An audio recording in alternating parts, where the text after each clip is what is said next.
نہ جانے کتنے لوگوں کو قبر تک پہنچایا ہے، کہاں سے اٹھایا، گدوں سے اٹھایا، کہاں سے اٹھایا، بستروں سے اٹھایا، کہاں سے لے کے گئے، بڑے بڑے مکانات سے بھی اٹھایا ہوگا، بڑی اونچی اونچی بلڈنگوں سے بھی اٹھایا ہوگا۔ میرے بھائیوں، جانے والے کون تھے؟ کوئی تو سیٹ صاحب تھے، کوئی حاجی صاحب تھے، کوئی نمازی صاحب تھے، کوئی بدھائک صاحب تھے، کوئی ٹھیکیدار تھے، کوئی کچھ تھا، کوئی کچھ۔ لیکن مجھے آپ بتائیں تو صحیح، جتنی بڑی قبر دولت مند کی بنی ہے، اتنی ہی بڑی قبر غریب کی بنی ہے۔ جتنی بڑی قبر سیٹ کی بنی ہے، مندی کی بنی ہے، بدھائک کی بنی ہے، اتنی ہی بڑی قبر ادنا سے انسان کی بنی ہے۔ کیونکہ قبر انسان کے نسب کی بنیاد پر نہیں بنتی ہے، قبر تو انسان کی 2 گز ہی بنتی ہے۔ حاجی کی قبر بھی 2 گز ہوگی، مجاہد کی قبر بھی 2 گز ہوگی، بے نمازی کی قبر بھی 2 گز ہوگی، استاد کی قبر بھی 2 گز ہوگی، شاگرد کی قبر بھی 2 گز ہوگی۔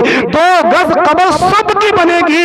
اس قبر میں چین و سکون اسی کو ملے گا جس نے دنیا میں رہ کر خدا کی عبادتیں کی ہے، اللہ تبارک و تعالی کو راضی کیا ہے، عمل اچھا ہے۔ اور یاد رکھ لیجئے، عمل اچھا نہیں ہے، آقا ارشاد فرماتے ہیں نمازوں میں کوتاہیاں ہیں، نمازوں میں سستیاں ہیں، عمل اچھا نہیں ہے۔ تو قبر اس انسان کو اس طریقے سے دباتی ہے، ایک دوسرے کی پسلیاں آپس میں مل جاتی ہیں، آپس میں پیوست ہو جاتی ہیں۔ عزیزان ملت اسلامیہ، آج ہم دولت دینے والے خدا کی نافرمانیاں کر رہے ہیں، مال جمع کرنے والوں، مال کے نشے میں ڈوب کر خدا کی نافرمانی کرنے والوں، اللہ تبارک و تعالی کلام مجید میں ارشاد فرماتا ہے لا تنسا نصیبک من الدنیا، دنیا سے اپنے نصیب کا مت بھولو۔ دنیا سے انسان کیا لے کے جائے گا؟ دنیا سے انسان بس اپنا کفن لے کے جائے گا، بلکہ جسے کفن مل جائے وہ بڑا خوش نصیب انسان ہے۔ نہ جانے کتنے تو ایسے ہیں جن کی لاشیں گٹروں میں پھینک دی جاتی ہیں، کتنے ایسے ہیں نہر میں ڈال دی جاتی ہیں، کوئی یاد کرنے والا نہیں ہوتا ہے۔ خوش نصیب ہوتے ہیں وہ لوگ ہیں جن کے اہل و عیال جو ہیں جناب کانوں پر اٹھاتے ہیں، خوشبو لگاتے ہیں، کفن پہناتے ہیں اور بڑے سکون کے ساتھ میں کلمہ شریف پڑھتے ہوئے، درود شریف پڑھتے ہوئے قبر میں رکھ کر آیا کرتے ہیں۔ یاد رکھ لیجئے بہتر انسان وہی ہے میرے بھائیو جو خدا کی عبادتیں کر رہا ہے، جو اپنی زندگی کے مقصد کو جان رہا ہے، پہچان رہا ہے۔ آج لوگ دولت دینے والے خدا کو بھول چکے ہیں۔ یاد رکھ لیجئے خالق کائنات ارشاد فرماتا ہے ایحسب الانسان ان یترک سدی، کیا انسان یہ گمان کرتا ہے، یہ سوچتا ہے کہ اس کو بغیر حساب و کتاب کے چھوڑ دیا جائے گا؟ تو یاد رکھ لیجئے خالق کائنات ارشاد فرماتا ہے ان السمع والبصر والفؤاد، اس دن سماعتوں کا بھی حساب ہوگا، اس دن بشارتوں کا بھی حساب ہوگا، اس دن دلوں کی سوچ و فکر کا بھی حساب ہوگا، ہر چیز کا حساب لیا جائے گا۔ میرے عزیز ہو، اگر گناہ کر چکے ہو، اگر زندگی گناہوں میں گزر چکی ہے، موقع غنیمت ہے خدا کی بارگاہ میں آیا کرو، نماز فجر ادا کرو، دن کی شروعات اللہ کا نام لے کر کیا کرو، جب بستروں میں سویا کرو تو اللہ پاک کی بارگاہ میں توبہ استغفار کر کے سویا کرو۔ کیا پتا صبح کو آنکھ کھلے یا نہ کھلے، خالق کائنات تم سے بڑی محبت کرتا ہے۔ اللہ پاک ارشاد فرماتا ہے یا ایھا الذین آمنوا توبوا الی اللہ توبۃ نصوحا، اے ایمان والو اللہ کی بارگاہ میں ایسی توبہ کرو جو آگے کو نصیحت ہو جائے۔ میرے بھائیوں، خالق کائنات تو تم سے بڑی محبتیں کرتا ہے۔ جب تک دنیا میں رہو، میں یہ نہیں کہتا آپ دولت نہ کماؤ، آپ جو ہے جناب مسلح پہ ہی بیٹھے رہو، نہیں نہیں، آپ ہمارے اسلاف کی زندگی کو پڑھیں تب آپ کو احساس ہوگا کوئی دولت جو آئی ہے آپ لوگوں کے پاس ہی نہیں آ رہی ہے۔ آپ پڑھیں تو صحیح صحابہ اکرام کی زندگی، آج کے دولت مند کی دولت کی جہاں سے انتہا ہوتی ہے وہاں سے جناب صحابہ اکرام کی دولتوں کی ابتدا ہوا کرتی ہے۔ صحابہ اکرام کے پاس بھی دولتیں بہت تھیں، مگر جب بات خدا کی بارگاہ کی آتی تھی تو بڑی بڑھ چڑھ کر حصہ لیا کرتے تھے۔ آج تو 10 روپے نہیں دی جاتی مسجد کے لیے۔ میرے بھائیوں، جتنی فیسلٹیاں آج کے دور میں ہیں پہلے نہیں تھی۔ آج کے اس دور میں بس دماغ میں ایک ہی کیڑا گھومتا ہم لوگوں کے، ہمیں کرنا کیا ہے؟ ان مولویوں کی بات تھوڑی نہ مانیں گے، ہمیں سننی ہے ان کی، کرنا تو ہمیں وہی ہے جو ہمارا دل بول رہا ہے، جو ہمارا دل کہہ رہا ہے۔